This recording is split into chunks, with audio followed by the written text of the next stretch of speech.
महायुतीची 150 जागांवरची बोलणी पूर्ण झालेली आहे। 227 पैकी 150 जागांवर भाजप आणि शिवसेनेचे एकमत झालेलं आहे। अजून 77 जागा आहेत ज्याच्यावर दोन्ही पक्षांमध्ये चर्चा सुरू आहे। एकीकडे महायुतीमध्ये या सगळ्या घडामोडी सुरू असताना तिकडे विरोधकांनी मात्र एकनाथ शिंदेंच्या शिवसेनेला टार्गेट करायला सुरुवात केली आहे। एकनाथ शिंदे यांच्या शिवसेनेची नेमकी महापालिकेसाठीची काय रणनीती आहे या संदर्भात संजय राऊतांनी एक भाष्य केले। आपण पाहूयात या स्पेशल रिपोर्टमध्ये।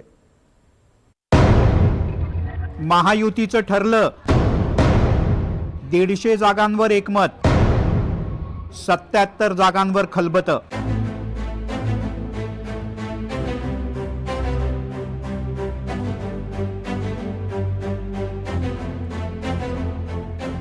मुंबईमध्ये शिवसेना भाजप युती होणार की नाही इथपासून सुरू झालेली चर्चा अखेर आमचं 150 जागांवर एकमत झालं इथपर्यंत येऊन पोहोचली आहे।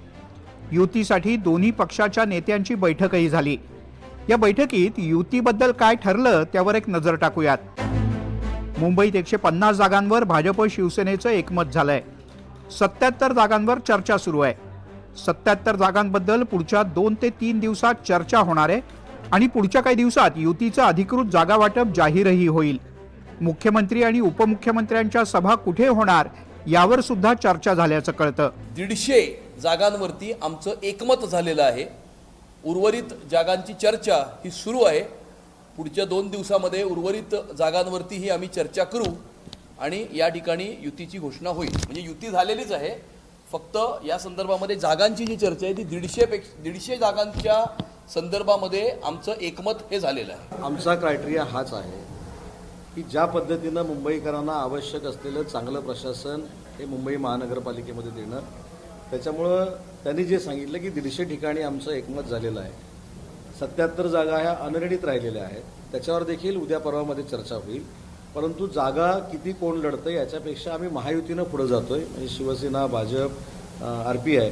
त्याच्यामुळे ती महायुती अतिशय चांगल्या पद्धतीनं कॉन्क्रीट असली पाहिजे, ही आमची सगळ्यांची भूमिका आहे। एकीकडे महायुतीची खलबतं वाढलेली असताना तिकडे विरोधकांचंही युतीमधल्या घडामोडींकडे लक्ष आहे। राऊत म्हणतायत खबर पक्की आहे, शिंदेंचं मुंबई महापालिकेसाठीचं बजेट 10,000 कोटींचं आहे। शिंदे प्रत्येक उमेदवाराला 10 कोटी देणार आहेत। देवेंद्र फडणवीस, एकनाथ शिंदे, अजित पवार हे नगरपालिका नगरपंचायत निवडणुकांसाठी हजारो कोटी उडवत आहेत। माझ्या माहितीप्रमाणे एकनाथ शिंदेचं मुंबई महानगरपालिकेचं बजेट हे 10,000 कोटीचं आहे। प्रत्येक उमेदवाराला ते 10 कोटी रुपये देणार आहे आणि माझी माहिती पक्की असते। भाजप आणि शिंदेंच्या शिवसेनेची युती पक्की आहे, पण अजित पवारांचं काय? ते महायुतीत लढणार का या प्रश्नाचं उत्तर मात्र अजूनही अधांतरीच आहे। दाऊद कुटुंबियांच्या बरोबर जमीन व्यवहाराचे आरोप असलेल्या नवाब मलिक यांच्याकडे मुंबई राष्ट्रवादीचं नेतृत्व असेल तर अजित पवार यांच्याशी युती करणार नाही अशी भाजपची भूमिका आहे। मात्र मलिक यांच्याचकडे नेतृत्व ठेवण्यावर राष्ट्रवादी काँग्रेस ठाम आहे। एक असं आहे की अमित साटम काय म्हणले त्याच्यावरती मी काय प्रतिक्रिया देऊ इच्छित नाही। या देशाचे नेते आदरणीय अमितभाई शाह यांच्याजवळ आदरणीय प्रफुल्लभाई आम्ही चर्चा केली। राज्याच्या मुख्यमंत्री महोदयांजवळ सुद्धा काल दादा आणि माझी चर्चा त्या ठिकाणी झाली। आज सकाळी दादा, मी, प्रफुल्लभाई अशी आम्ही सखोलपणाने चर्चा केली। या संदर्भामध्ये आज दादांशी बोलल्याच्या नंतर मी स्वतः प्रदेशाध्यक्ष आहे। शेवटी मुंबईसह सगळा विभाग हा प्रदेशाध्यक्षांच्याच अखत्यारीत त्या ठिकाणी येत असतो।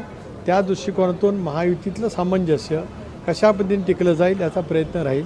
नवाब मलिक हे आमचे पक्षांतर्गत निवडणूक व्यवस्थापन समितीचे प्रमुख आहेत, पण ज्या वेळेला महायुती म्हणून चर्चा होत असतात, वाटाघाटी होत असतात, आपण त्या बाबतीमध्ये पुढची पावलं टाकत असतो, त्यावेळेला राज्य पातळीवरचे नेते त्याच्यामध्ये सहभागी असतात।